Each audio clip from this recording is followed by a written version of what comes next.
Welcome to Market Outlook, MarketGauge's weekly analysis of important trading conditions that you can profit from in the coming week of trading. I'm Keith Schneider, co-founder and CEO of MarketGauge.com. Please take notice of the new MarketGauge Trader Sentiment Survey. It will show up at the bottom of this video for about 30 seconds or until you vote. We're going to use this information to create some exciting new indicators, and you can be a part of this new market insight. All you have to do is vote by answering the one short question you see below. And if you like to receive the resulting indicator in your email each Wednesday, make sure you're registered as a subscriber to our free weekly newsletter, Market Outlook. You can register at the end of this video or on our homepage at MarketGauge.com. So let's begin this week's overview. First of all, you can see from our resource section on our homepage, we have what we call Little Big View. And you can see that this week, overall, basically flat to down a little. Actually, the S&P was up 0.2%. The Dow was exactly unchanged on the week. Meanwhile, Russell and NASDAQ 100 showed some weakness. More importantly, we had no accumulation days, and you can see we're still in a distribution mode in the U.S. indices. If we move over to our market indicator section, you can see last week in terms of the short-term indicators, we were pretty negative overall. However, with the sell-off of 6 consecutive down days in some of the indices, that we turned actually positive just before the market moved up 200 points on Friday. Now we'll get into some of the actual indicators in detail in just a moment. Now let's take a look at the Dow and where we were this last week and what it looks like going forward. As you can see, we're going to look at the daily chart here. First of all, you can see we had this pretty steep correction and consistent correction to the downside, but we did get a bit oversold on price movement, and the resulting move above this declining 50-day moving average turned the market around. And however, as you can see, we did it on very light volume. So during the week on some of the sell-offs, we did have an additional distribution day, but even on this 200-point move, not real volume coming in, more of a relief type rally. So what we see here is we're trying to look for a confirmation again of this bullish market phase. And this is a weak bullish market phase because, as you can see, we had we sort of stopped declining on the 50, but with that 5-6 days down, turned that moving average down. We're fighting that. We've got some resistance to take out here on the upside, which is around the 129 level, but not quite there. So what we're looking for is at least to consolidate the gains above this 50-day moving average. Now let's take a look at some of the weekly trends here. As you can see, our 200-week moving average solidly moving up, so that trend is intact. However, our 65-week, which is also an important intermediate-term trend indicator, we closed right on it, and so let's see how we can move off of this particular this point here. So you can see we spiked down through this key 65-week moving average, but ended up closing above it by the end of the week.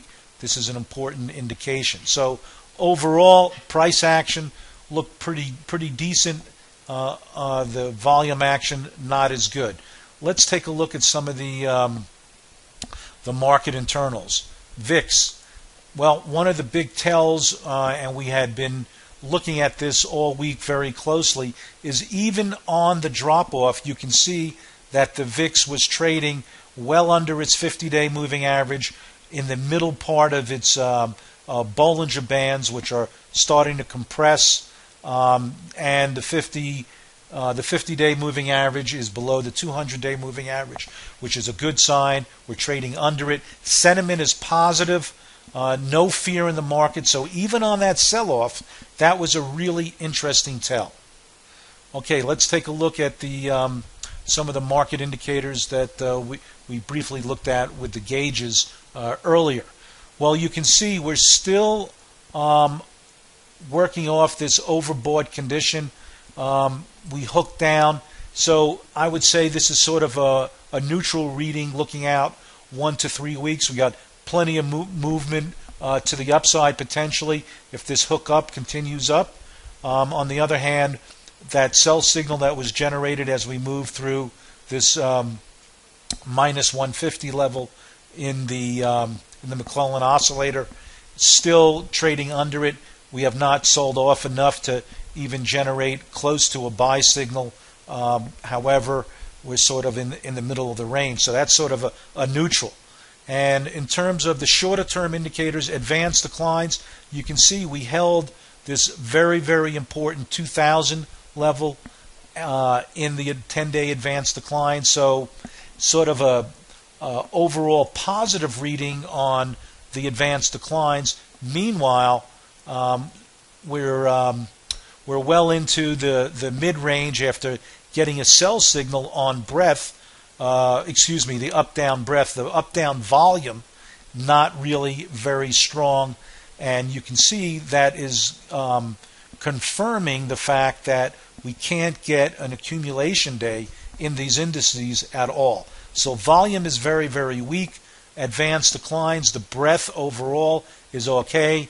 The McClellan oscillator, which is intermediate, 1 to 3 weeks out, sort of neutral. So not much that you can get out of it other than the fact that of all the market indicators, VIX, the sentiment still very positive, and the market action looks pretty good. Now, we covered in our text commentary this week that there was lots of news about fraud, malfeasance, all sorts of bad news. Now, we got some decent news on the real estate side, so the market sort of stabilized here, had that nice bounce, but it's a pretty mixed bag. So, you know, the short-term market conditions, the way the 2-day, 3-day patterns are lined up are going to be determining pretty much how this market goes.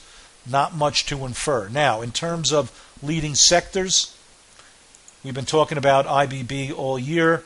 You can see on a weekly basis, take a look at this, very firm trend on a weekly basis, nicely intact. In fact, if anything, still accelerating to the upside.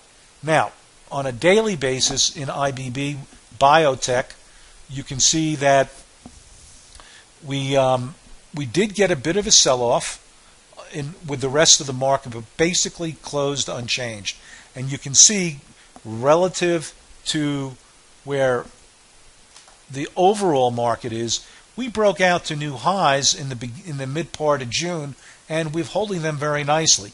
Now the question is, can we consolidate those off of this pattern here? This is a pretty interesting bullish engulfing pattern that was put in on Thursday, and Friday it sort of paused. So this thing looks like we can take out these highs here. You can have another nice run. Overall, though, that this trend here in biotech seems to be relentless and still intact.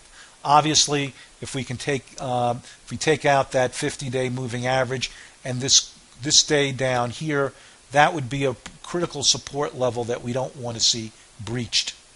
Let's move on to cloud computing. Last week we had featured it. This was probably one of the biggest underperformers for the week. We were down at one point almost 6-7%. We still closed down over 3%. When we had shown it, we had shown that we had first had a death cross. We were trading in this channel, and it looked like we were going to break to the bottom of the channel, and we actually did convincingly. We're getting a return move up. Again, major resistance is going to be around the 1840 level. and all the way up to the trend line, and a little bit higher should be pretty severe resistance around the 1875 to 19 level, which would take in the trend line and the 200-day moving average. So, looking at biotech relative to tech in general, and one of the big leaders, over the last couple of years, that cloud computing concept, definitely in trouble. And IBM, Amazon, Google all took it pretty hard this week, and actually on Friday, most of them underperformed the overall market. So a lot of weakness there. Now, the strength is coming in from real estate, right? You can see real estate actually, the IYRs, right, the real estate ETF, actually put in accumulation days while the market was moving down. On Thursday, you can see we had an up day, took out its rising 10-day moving average, and we closed on new highs. So looking at